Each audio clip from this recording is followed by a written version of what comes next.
부동산 투자의 한 형태로 단독주택지나 아파트와 같은 공동주택의 재개발이나 재건축 사업은 높은 수익률을 보장하는 훌륭한 투자처로 인식되어 왔습니다. 최근 공사 단가의 인상으로 사업의 수익성이 악화되고 조합원들의 부담금이 늘어나 재개발, 재건축 사업에 많은 어려움을 겪고 있으나 여전히 많은 사람들이 관심을 가지는 투자 대상이 되고 있습니다. 그러나 아무리 좋은 투자처라 해도 기본적인 사항들을 소홀히 하면 크게 낭패를 보거나 손실을 만들기도 합니다. 특히 재개발, 재건축과 같이 복잡한 절차와 다양한 변수들이 존재하는 투자에서 기본적인 사항이지만 소홀히 하기 쉬운 부분들이 많은데 그 중에 하나가 바로 조합원의 자격 요건입니다. 일전에 상담을 했던 한 고객분은 대학을 졸업하고 교사가 될 딸 아이의 결혼을 생각하며 집 근처에 단독주택을 미리 하나 사두었습니다. 지금 살고 있는 곳이 재개발을 한다고 동의서를 거두고 있는 중이라 투자를 겸해서 아파트를 하나 더 분양받을 계획이었습니다. 그러나 한 사람이 여러 채의 집을 보유하고 있어도 분양권이 하나밖에 나오지 않는다는 얘기를 듣고 하나를 팔까 아니면 딸아이 앞으로 소유권을 넘길까를 고민하던 중에 조합이 설립되고 사업이 정상적으로 진행되자 프리미엄을 조금 붙여 매도를 하고자 하였으나 이미 때가 늦어버렸습니다. 재개발 조합 설립 후 여러 개의 물건을 소유한 자로부터 한 개의 물건을 양도받은 매수자는 조합원이 될 수 없다는 규정 때문에 아무도 사려고 하지 않았기 때문입니다. 결국 이분은 1+1을 분양받았지만 설사 모르고 매매를 진행하였다 하더라도 자칫 분쟁에 휘말릴 가능성이 분명한 경우입니다. 이처럼 조합원의 자격 유무를 따지는 실익은 분양을 받을 수 있느냐 하는 분양 자격의 문제와 직결되기 때문입니다. 아무리 좋은 입지의 사업지에 투자를 하였더라도 분양받을 자격이 없다면 곧 현금 청산 대상자가 되는데 투자 시 프리미엄을 붙여서 매수를 하였다면 손실은 불보듯 뻔한 상황이기 때문입니다. 안녕하십니까 여러분, 복덩어리 부동산의 복부TV입니다. 이번 영상은 재개발 재건축 사업의 기본적인 사항이지만 조합원의 자격에 대해서 같이 공부하는 마음으로 하나씩 살펴보도록 하겠습니다. 이번 영상을 보시면 재개발이나 재건축 사업지에 내 집 마련이나 투자를 생각하실 때 분양권이 나오지 않는 물건을 구분하시는 안목을 확실하게 갖추게 되실 겁니다. 재개발 재건축 사업을 규정하는 도시 및 주거환경정비법 제39조에 조합원의 자격 등에 대하여 규정하고 있습니다. 법 제39조 1항에 규정하고 있는 조합원의 자격은 크게 5가지로 구분하고 있는데요. 첫 번째는 조합원이 될 수 있는 구성요건의 원칙에 대해 규정하고 있습니다.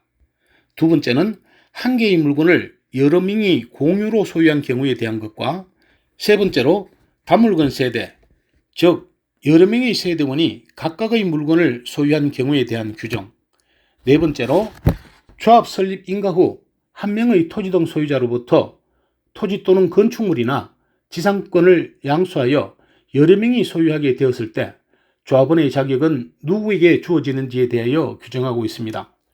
다섯 번째로 도시 및 주거환경정비법 제39조 2항에서는 투기과열지구 내에서 조합원의 지위를 양도했을 경우에 대해 규정하고 있습니다. 법률 용어들이 생소하여 언뜻 어렵게 느껴지지만 말씀드린 것처럼 5가지 정도로 구분하여 기억해 두시면 그리 어렵지 않은 사항이니 잠시만 집중해 주시면 재개발 재건축 사업에서 어떤 경우에 조합원이 되고 어떤 경우에는 조합원이 될 수 없다는 것을 알 수 있으니 투자를 한 후 조합원의 자격을 얻지 못해 손실을 보는 일은 없을 것입니다. 본문을 보면 재개발 재건축 사업에서 기본적인 조합원의 자격은 토지 등 소유자로 한다라고 규정하고 있습니다. 토지 등 소유자가 조합원이 된다면 재개발 사업이나 재건축 사업에서 토지 등 소유자를 어떻게 구분하는지부터 알아보겠습니다. 도시 및 주거환경정비법 제2조 9항에 보면 토지 등 소유자란 재개발의 경우 정비구역에 위치한 토지 또는 건축물의 소유자 또는 그 지상권자라고 규정하며, 재건축의 경우 정비구역에 위치한 건축물 및 그 부속 토지 소유자라고 규정하고 있습니다. 쉽게 설명을 드리면, 재개발에서는 토지나 건축물 또는 지상권만 가지고 있어도 조합원이 된다는 것이고, 재건축의 경우는 건축물과 그 부속 토지를 모두 같이 소유하고 있을 때만 조합원이 될 수 있는데, 여기에 대하여 재건축 사업에 대해 동의서를 제출한 사람만이 조합원이 된다는 것입니다. 이 부분이 재개발과 재건축의 큰 차이 중에 하나로 볼 수 있는데, 재건축의 경우는 사업에 참여하여 조합원이 될지 말지를 동의서를 제출하는 형식으로 소유자가 임의로 선택하고 결정할 수 있지만, 재개발의 경우는 조합이 설립되고 나면 동의서의 제출 여부와는 상관없이 강제로 조합원이 된다는 것입니다. 그러면 첫 번째, 조합원이 되는 기본 원칙에 대해 이해를 하였습니다. 다음은 두 번째 규정으로 토지 등 소유자라고 해서 모두가 조합원의 자격을 얻을 수 있는가 하는 문제입니다.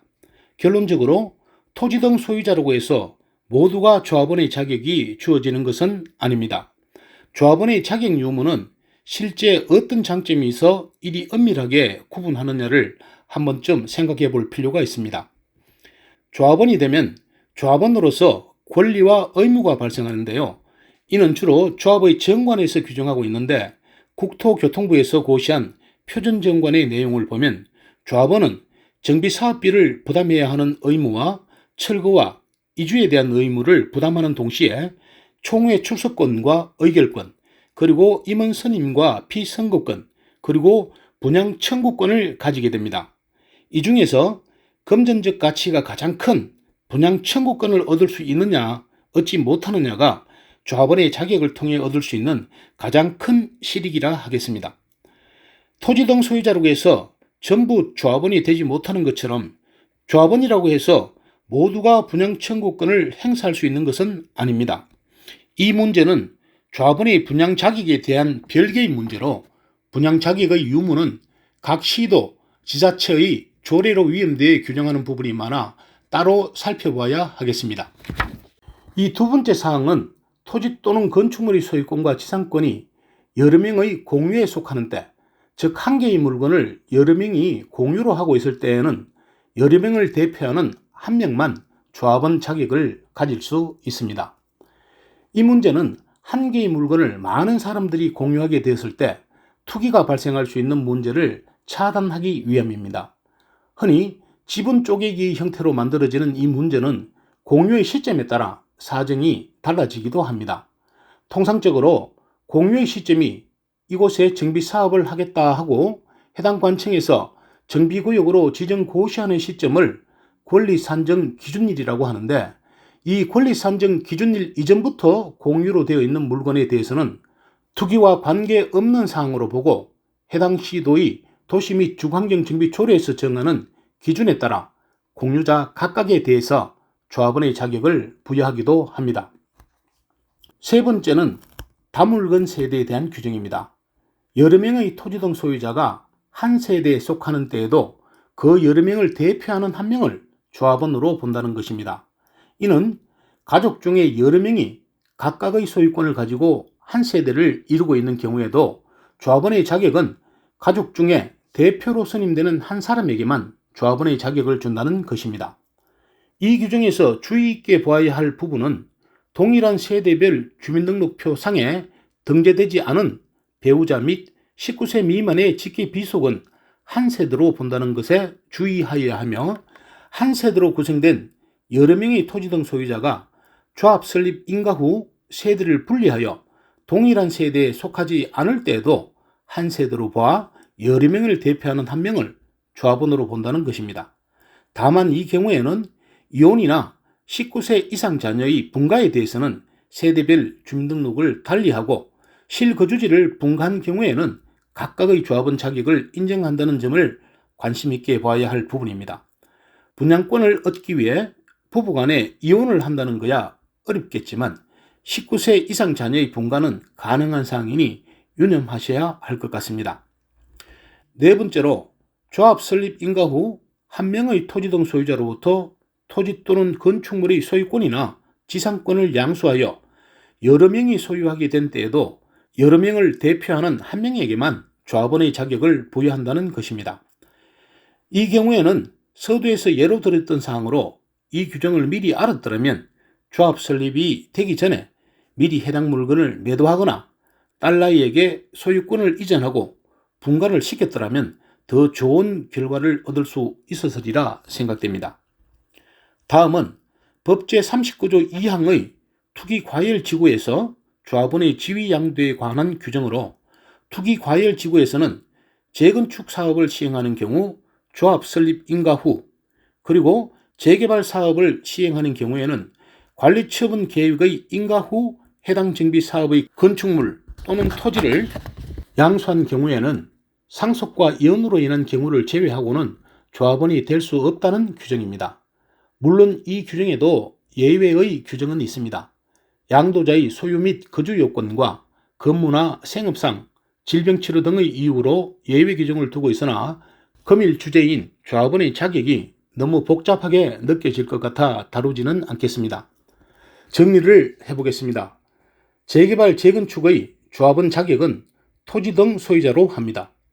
토지 등 소유자는 재개발의 경우는 토지나 건축물 또는 지상권 중에 하나를 소유한 자, 재건축의 경우에는 토지와 건축물을 모두 소유하고 재건축 사업에 동의한 자가 기본적으로 조합원의 자격이 주어집니다. 재개발의 경우에는 진행 단계와 소유권의 형태에 따라 조금 다른데요. 여러 명의 소유자 중에 대표하는 한 명을 조합원으로 보는 경우입니다. 첫째, 토지나 건축물, 지상권을 여러 명이 공유하고 있을 때. 둘째, 여러 명의 토지 등 소유자가 한 세대에 속할 때. 셋째, 조합 설립 인가 후 한 명의 토지 등 소유자로부터 토지 또는 건축물, 지상권을 양수하여 여러 명이 소유하게 된 때.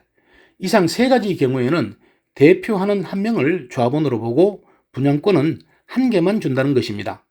그리고 투기과열지구에서 재건축은 조합 설립 후부터, 재개발의 경우에는 관리처분 인가 후부터 조합원의 지위를 양도해도 양수자에게는 조합원의 자격을 주지 않는다는 것입니다.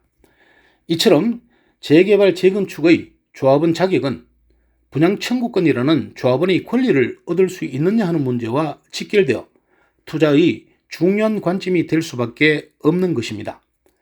재건축 재개발 사업지의 물건을 매수하실 때에는 투기과열지구의 사항은 별개로 하더라도 초기 재건축인 경우 아파트의 대지권이 있는지, 재건축 사업에 동의했는지, 동의를 하지 않았다면 분양 신청 기간이 지났는지 등을 살펴봐야 할 것입니다. 그리고 재개발의 경우에는 매도자의 조합원 자격 여부를 조합사무실을 통해 확인하고 거래 시점의 사업 진행 단계를 확인하여 조합원 자격이 없는 물건을 매수하여 손실을 보는 경우가 없도록 꼼꼼하게 살펴야 할 것입니다. 이번 영상에서는 재개발 재건축 사업에서 조합원의 자격에 관한 내용을 살펴보았습니다. 영상이 도움이 되셨다면 구독과 좋아요로 응원해 주십시오. 더 좋은 영상으로 보답드리겠습니다. 시청해 주셔서 감사합니다.